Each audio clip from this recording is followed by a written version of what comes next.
What's up everybody, once again my name is Matt and welcome back to Let's Play The Legend of Zelda Skyward Sword. In the last episode we arrived here in the sealed grounds, came inside this temple, and talked to this very nice old lady who told us that Zelda has gone off in search of her destiny in Faron Woods and told us that we should follow suit. So you know what, in this episode that's precisely what we're going to do. We're going to finally enter Faron Woods and get into the action. Yeah, it only took us like 3 hours to get to this point, but you know what? Here we are and it's finally time. That giant blue pillar of light is that beacon that we placed in the last episode, guiding us towards where we need to go. Not very useful since, this entire, first segment is kind of like a one-way street. You really can't get lost going through here. It is rather peaceful, though, but that's about to change since right over here we got ourselves a pack of red bokoblins attacking this Goron. Out of the way, scram! Well, I think we know what we need to do. So here's our very first instance of, actual combat with an intelligent enemy. So these red bokoblins will actively try to block your attacks. Basically, you need to trick them. That way you can land some damage on them. So wait for them to block a certain direction and then very quickly attack them from the opposite end. It's not exactly easy to fight multiple targets at once since, they can sort of block in opposite directions, then you really just can't hit anybody, so try and single out your targets and don't fight in groups too much. That is one thing I've noticed that makes this game just a little bit easier. As you can see though, combat in this game, because it is more involved, it does take a little bit longer to complete. Anyways, check it out, we got ourselves a golden skull. That one actually might be kind of rare. You know what, I'm not entirely sure of the rarity of all these enemy drops, so I could be wrong on that. Phew, thanks for jumping in there to rescue me, bud. Don't mention it. Anything for a Goron, you guys are awesome. Just who were those red pests? I did not expect to run into a pack of them in this peaceful forest. Same goes for you. This is the second time I've bumped into one of your kind today. I tell ya, all sorts of weird things are going on lately. I owe you big for taking care of those guys, so let me tell you something fascinating. Sounds good.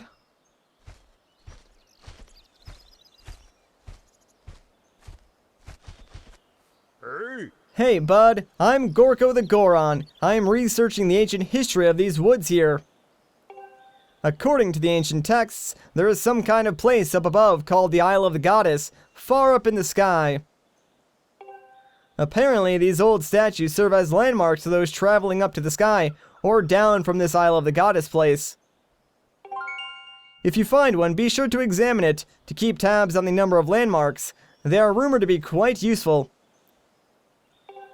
Supposedly, this statue is special, as it's said to have the ability to activate all the other statues. The whole thing sounds a little crazy, I know, but I for one believe it to be true. Otherwise, why would all these statues be here all over the place? It is a real head-scratcher, bud. Makes you want to know more, does it not? Sure, let's hear him out, why not?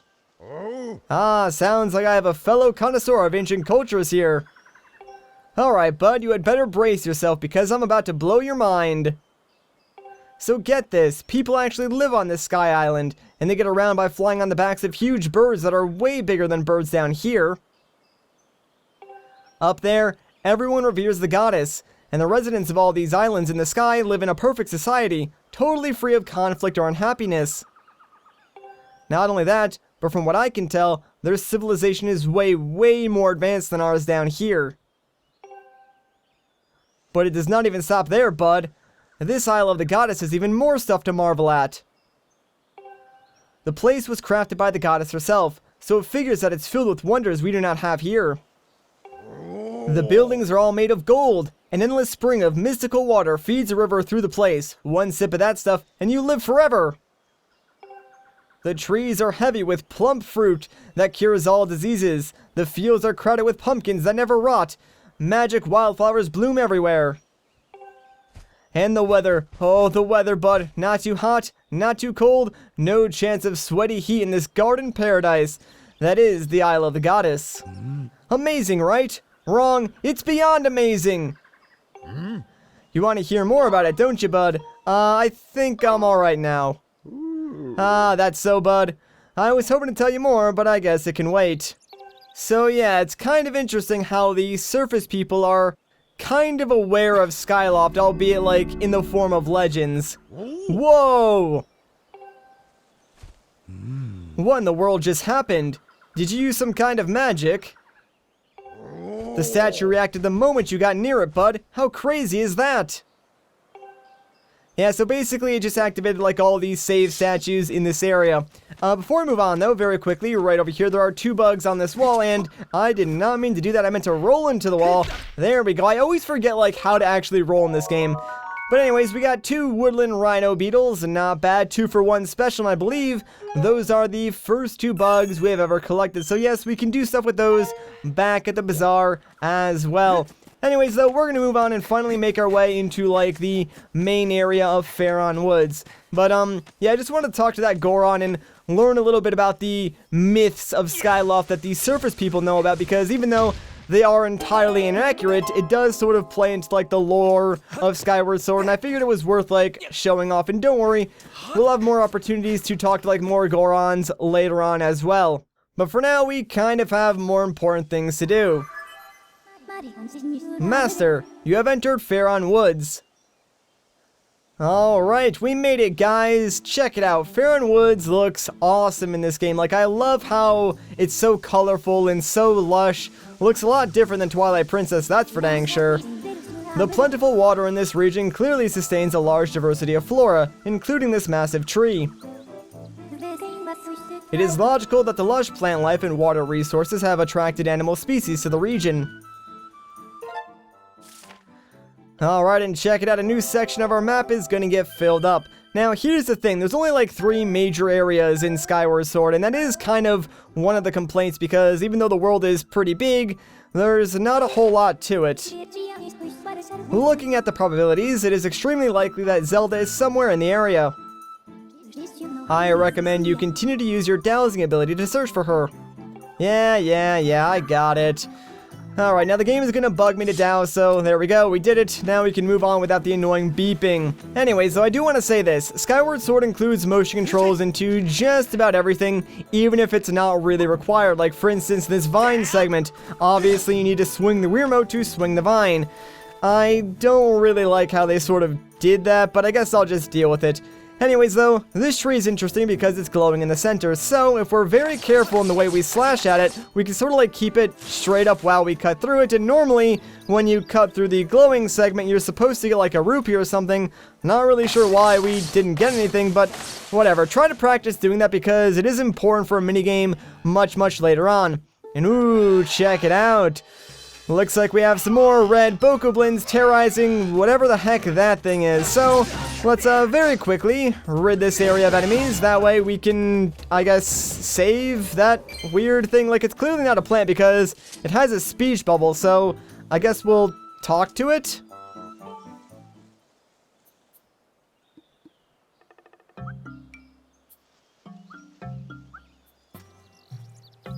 Huh? It's gone quiet.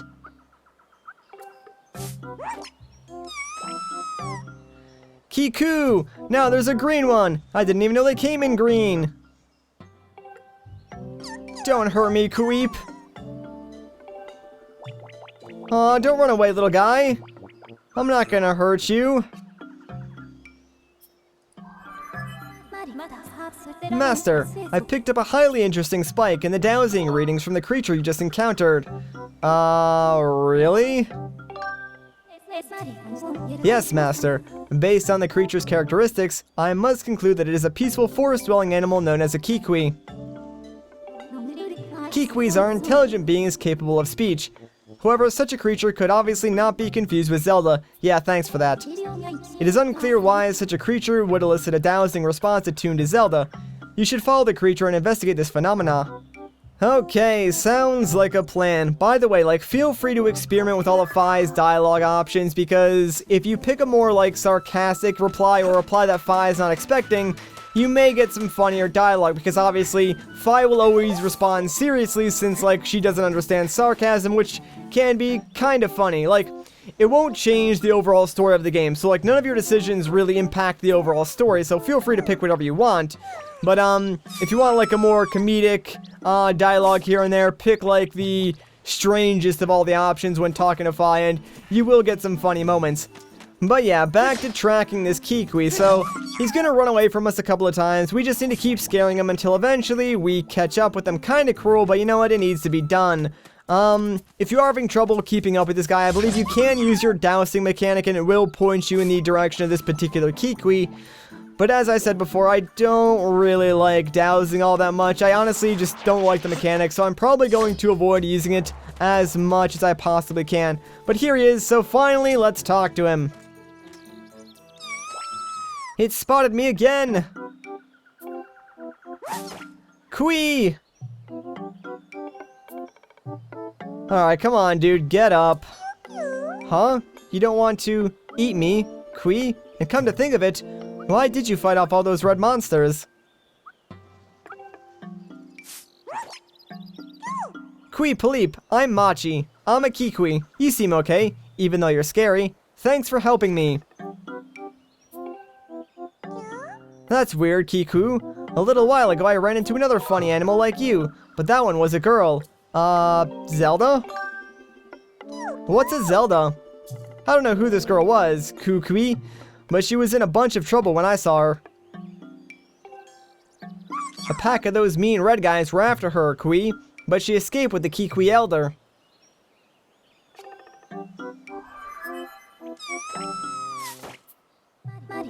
Master, we have obtained new information on Zelda's current status.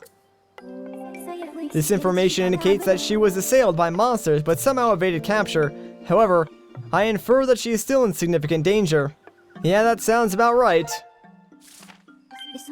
I have marked the position of the Keiki known as Machi. Please confirm your current location. Yep, that's all good.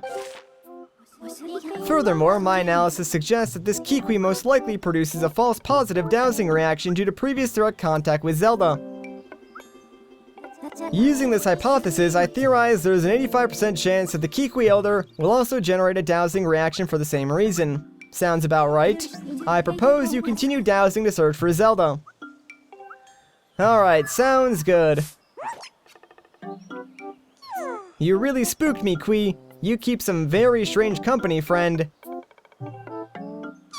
Kui Palip, it sounds like you're set on finding this friend in the Elder. If you're heading that way anyway, Kui, would you mind telling our Elder that I'm safe? Cheer up, Kui. I bet your friend is safe with our Elder. Alright, I'll take care of it. Very quickly though, right behind us is this log. And if we push this down off this cliff, it sort of creates a shortcut, you know, making it faster to get to this section of the woods. Also, underneath it is an amber relic. This is a pretty common drop, but it's used a lot, so getting a lot of these is not a bad thing at all. Okay, so now that that is done, I guess really we should probably go and talk to this Keiki Elder guy, huh? Thankfully, he's pretty easy to find. Like, you could deviate and explore the rest of Faron Woods if you really want to, but we're gonna have to do that in a little bit anyway. So for now, let's just keep following this path. It will lead us to the Elder, and hey, we got ourselves another amber relic just chilling there right in the center of the path. Alright, let me just take care of this guy real quick, and can you please stop blocking my attacks? I'll be honest with you guys, I am actually kind of bad at the combat in this game, so it's gonna take me a while to get back into the swing of things. Anyways, got ourselves another drop there, just like a normal skull this time around. Still pretty dang useful. Hopefully, we can find like the rest of the items we need soon. That way, you know, that menu stops popping up. Alright, this is a grass Octorok, so they work like normal Octoroks, except they pop out from the grass. You want to shield bash the rocks that they send at you, that way you can bounce it back at them. If you do not shield bash them and just sort of like block it, your shield will take damage, and like 3 or 4 of those rocks, your shield will just completely break. It kinda stinks, so make sure you bash, otherwise you're gonna be in for a bad time. And hey, another amber relic! Man, pushing logs gets us a lot of those things. Pretty awesome. Now, before you guys get the wrong idea, don't worry, I'm not going to be doing, like, detailed bios of, like, every single enemy. The reason why I've, like, gone into detail for these few specific enemies is just because they do introduce, like, new mechanics to the game, and I want you guys to, like, understand how this game is played, because I think that actually will help you, you know, understand what's going on, because this game introduces a lot of new mechanics, and if you're unfamiliar with Skyward Sword, like, if you haven't played it, you might think, like, Zelda's played a certain way when this game is played entirely different. I think explaining those mechanics will help sort of alleviate that confusion. Anyways, so let's talk to the Keiki Elder. He's very big. Kwee-hee! I'm Buka, the Keiki Elder. I saw the way you spotted me through my ingenious camouflage, Kwee. You are clearly a master woodsman. Where is Zelda? Zelda? Ah, the girl creature with the blonde hair. She looked like one of your kind. Yes, she was with me, Kwee. But now is not the time for such talk. The woods are full of monsters. I am worried about my missing tribe. Kwee, the shock and worry has made my memory of this girl quite hazy. Oh, I'm sure it has. What? You say you've met some of my people, Kwee? Kwee, so Machi is safe, eh? Ah, but the monsters, they're still lurking in the forest. I don't dare leave this spot.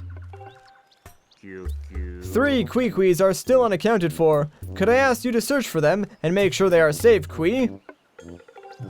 I'm worried sick for my fellow Keekwees. If you could calm my fears, I might be able to remember more about where the girl you seek went off to, Kwee.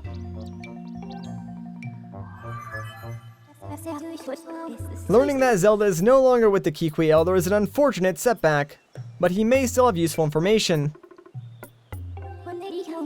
Taking this into account, I calculate an 85% probability that your quest will be aided if you find the lost Keekwees for the Elder.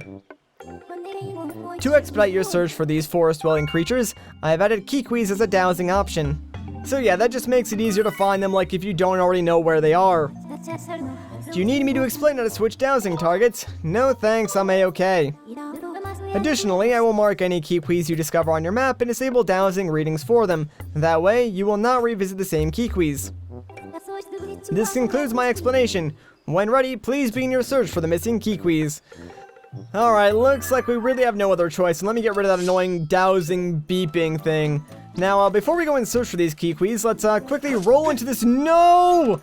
Why do I always forget that I have to shake the nunchuck to roll? Oh my gosh, I cannot believe I just did that. We actually just sort of like missed out on a shortcut. I mean, we can go back and get it. It's pretty easy, but still, like, rolling is one of those minor control changes that takes me forever to get used to in this game. So I guarantee you I will end up doing that a lot. Anyways, though, I guess that's where I'm going to end off this video. So if you guys enjoyed this part, a like rating would be greatly appreciated. If you want to see more, consider subscribing. But once again, though, guys, my name is Matt. Thank you so much for watching, and I'll catch you in the next one.